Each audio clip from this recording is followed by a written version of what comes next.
Today I'm going to make a potato salad with a Korean flair.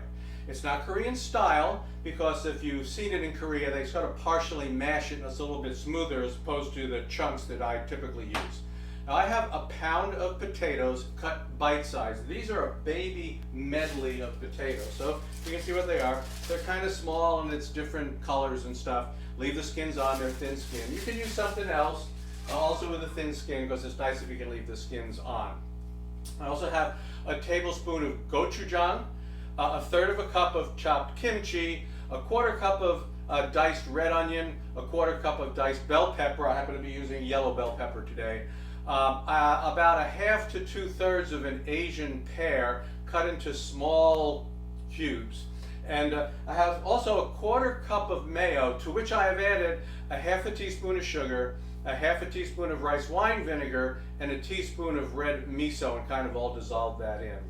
The first thing I do is I take the potatoes and I put them in salted water. And it's cold water. You start them in cold water. I'm going to turn this on, and then I'm going to bring it to a boil and let it then turn it to a simmer and let it cook for about 10 minutes until they're cooked. But I will be checking along the way. You don't want them to overcook, and you definitely don't want them undercooked in the centers. So we'll come back when the potatoes are done. All right, so the potatoes are done. Took about 10 minutes.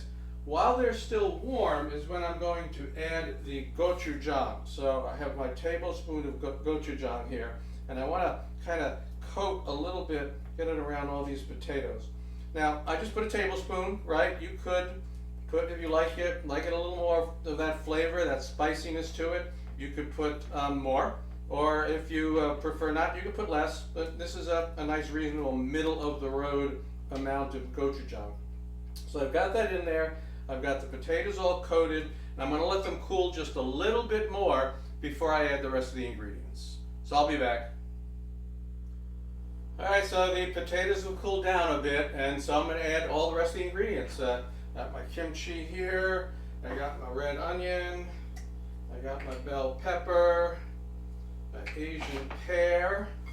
So that's all in there now, and I'm gonna toss it a little bit to kind of mix it up, and then the last thing I'm going to do is add that flavored mayonnaise that I made with that in there, like so. Not a lot. You see, I did not kill this with mayo. It was just a quarter of a cup mayo and the other ingredients, and then I just kind of mix it up and I make sure everything gets coated. And so basically now, if I'm going to serve it soon, it would be like I'd want to leave it for about 30 minutes so that I get it, nice. The sauce gets a little mixed in and everything picks up a little bit of flavor and stuff. If I'm not going to serve it relatively soon, I would stick it in the refrigerator and then take it out a little bit before so that it rooms up pretty close to room temperature. Although you could eat it cold. And honestly, overnight would be great because it's going to taste even better tomorrow than it does today. But we will come back and we will taste it. It's tasting time. So Donna is going to try some of this potato salad with the Korean flair. All right, I want to get a little bit of everything in a bite here. Yeah, I'm going to try a little bit myself. I might have taken the kimchi there.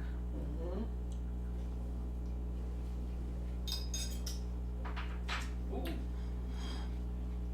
It's got this little pop of heat. And then there's the sweet from the Asian pear and crisp. And the potatoes are perfectly done too. They're not mushy, they're crispy also a little bit. It's nice. So it's just really balanced. It's got heat, acid, and sweet. It's wonderful. Good. Well, that's it, folks. That is my little invention here of Korean style potato salad. incorrect. What's Korean style? Potato salad with Korean flair. Ah. And we'll see you next time.